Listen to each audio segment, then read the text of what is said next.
Welcome back, this RB Sensei. To my die-hard fans, make sure you watch at least until 9 minutes because watch time is the most important factor to this channel growing and being successful. To new watchers, if you like this video at any point, like and comment. Now let's get into this ridiculous nonsense. Seagal's at a bar getting faced because he knows just how goddamn stupid everything's about to get. 2 tips for women that are just starting out on their own with kids post-divorce. Okay, tip number 1, mindset, because you're going to be challenged with obstacle after obstacle after obstacle. How are you going to overcome them? Okay, ma'am, did you get the boy haircut before the divorce or after the divorce? I don't know why I did it, I don't know why I did it, Because if it was before the divorce, I got a feeling that played a big part in the divorce. Damn, skip me. Or did you get the short haircut to start off your new journey of struggle with your 2 kids or whatever you have? You know, since women want to rebel so hard against men these days, maybe we should use reverse psychology on them. Tell them that we love, tattoos all over the place, nose rings, and short haircuts. And maybe they'll do the opposite. It don't matter what mindset you tell these women to have. Once the hit the fan, most women are going to have mental and emotional breakdowns. They were never made to face the world alone and carry the weight of the world on their shoulders. So in my youth, I was raised by the patriarchy, as most of us women are. It's all about mindset. It's the way you look at the challenge that's in front of you, okay? Number 2, get yourself some sort of faith-based practice or spiritual practice. Because when times get tough, money gets lean, obstacles come in strong, you need something that you can lean into for strength and resiliency. If Jesus can't save these hoes, why are you trying? You're going to need them greenbacks more than you need a spiritual awakening. Because when them lights about to get cut off on your babies, I don't think the bill collectors take chance for payment. I've learned that the one question to ask yourself, if you're in a relationship, if you should leave that relationship or you should stay in, is this. I don't remember asking you a goddamn thing. What is their reaction when you approach them with your pain? I'm not talking about in an argument when things are heated already, it's going back and forth. I'm talking about when you first approach them, when you're calm, maybe even sad, and you tell them that you're hurt, you're hurting, you're suffering. How about you just go get professional help? Because your partner isn't a therapist, they aren't a counselor, and it's not your man's job to deal with your mental and emotional shortcomings. Something in the relationship, or there's something about this person that you need this person to help fix. If their reaction is to get mad, then they are more preoccupied and focused on being called hurtful than the harm and the hurt that was caused to you to begin with. They have just proven to you what you mean to them and how important you are. Right. No, he's probably just tired of you. And you keep coming to him after work when he's, had a long day and he just want to relax, and you coming to him with bullshit. And he like, look, just leave me alone and get out of my face right now. I'm not in the mood. That don't mean he don't care about you. It just mean he's not in the fucking mood. And I don't blame him. Most men are never in the mood to hear your blabbering about some emotion that you have at the moment. That's over something that's probably not justified to be sad or mad about in the first place. If women stop sweating the small things, more relationships will work out, I think. I would bet every last dime of the Powerball.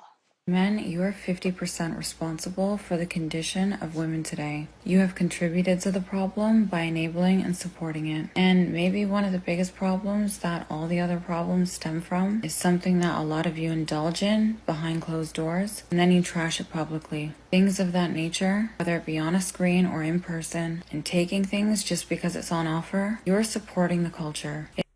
Okay, ma'am, are you part of the culture? Do you have one of those OF sites? I got a sneaky suspicion that you do. And you're just trying to flip it back on men and not take accountability for your dysfunction. Just a wild guess. It's supplied because there's demand for it. If there wasn't demand, there would be no reason to supply it. There would be no one to supply it to. But because this is constantly being fed, it doesn't go away. If it wasn't fed anymore, it would have to go away. And once that's cleaned up, a lot of the other problems will be cleaned up too. So do your part and stop contributing to the problem. Subvert the patriarchy. Yeah, I agree. SIMPs, you really hurting the game.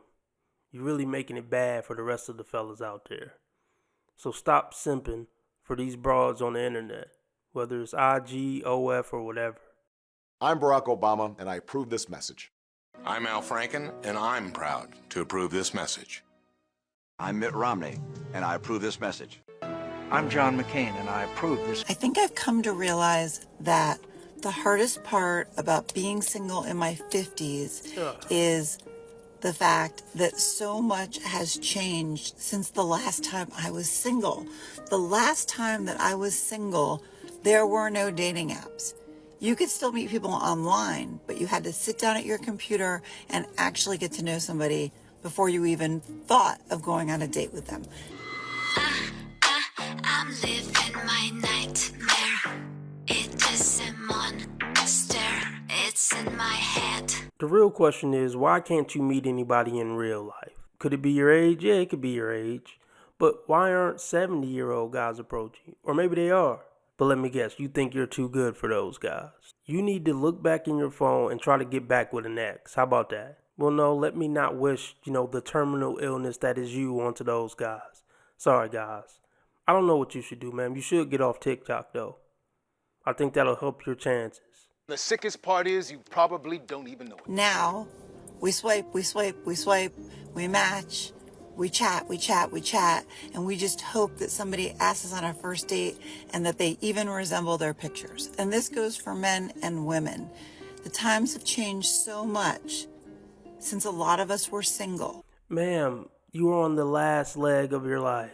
Okay, you may have another 30 years, but the point that I'm trying to make is it doesn't matter if they look like their real pictures. If you want a companion, you got to take what you can get at this age. Beggars can't be choosers. Ever hear that figure of speech? That I just think we can't catch up. And our expectations are the same as they were the last time we were single and we were ready to get married and possibly have children. And I don't know what I want anymore. You never knew what you wanted, and that's why you're single at 50.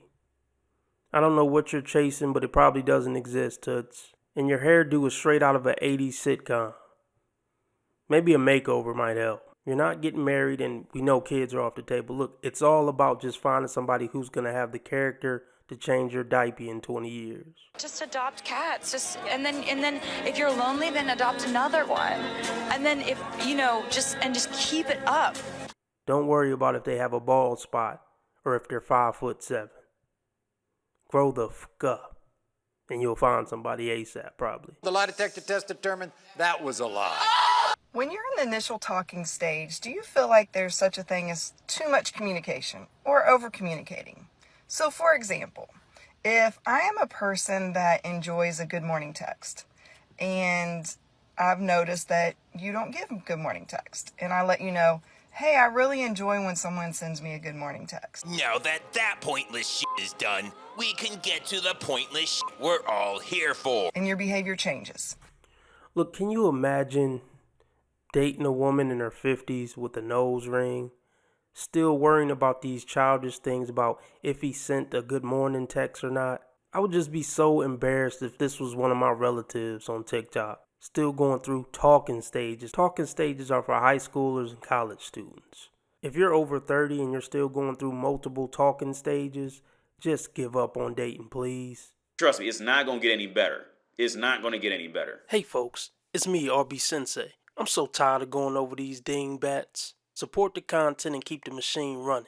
You could join for $5 via Patreon or Subscribestar, or for the convenience of staying on YouTube, you can join the YouTube membership for $10 a month. You get access to my normal videos one day early, as well as 2 to 3 exclusive videos a week. Now back to whatever dumbass I was reviewing before this commercial started. King Kong ain't got shit on me. And now you start sending me good morning text. Great. Then all of a sudden it stops because your behavior is not one to send a good morning text. Well, now I'm kind of invested. Your behavior's changed, and now I don't know what to do with that. So should I have not communicated what I like, see what your behaviors are, and then make a determination whether or not I want a relationship with you? Or was it appropriate to communicate that this is what I want, to see if you make a change that is consistent and sustainable for the long haul? Why don't you back this shit off, all right? And stop with the Inquisition. Just be happy anybody wants to communicate with you at all. At this age, a relationship is off the table for any type of guy you're going to respect. So just get a guy that you like having bedroom fun with, who is willing to talk to you after he hit a few times. That's your jackpot at this point. Once you accept that, you won't have to do these mental gymnastics on the World Wide Web anymore. Don't ask questions that you're not ready to hear the answer to. I asked a guy that I was into who wasn't into me why he wasn't into me, and he was like, well, it's not your body. I mean, my ex wasn't skinny.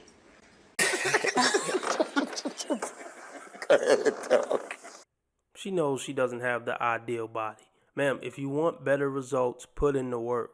Stop thinking you deserve a top-tier man just because you're female. Okay, but what I find so insanely funny about the whole bear versus man debate thing, the fact that men are getting upset over the fact we're choosing the bear and they still can't take no in a completely hypothetical question. Baby girl, you're proving our point. This is why I can't even bear to speak to women. Like, look, we don't really give a I don't think we do. I hope we don't. I mean, I know I don't, and hopefully nobody that watches my channel cares about this stupid debate about man versus bear. To mature, self-aware men, it just kind of proves to us more that you're completely mentally disabled.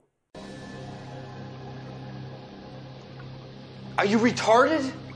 And it shows us how much most women really do need a man. Men do not like us. Be alone. That's really the only other option. Just be alone, look in the mirror, sit with yourself, cry, have an ego death, and write a fucking book or something. You shouldn't say that about a woman. Why can't you say women are wrong when they're wrong? You want to be making moves on the street, have no attachments, allow nothing to be in your life that you cannot walk out on in 30 seconds flat. Okay, first of all, I didn't miss the red flags. I looked at them and thought, damn, that's sexy. And that's my problem.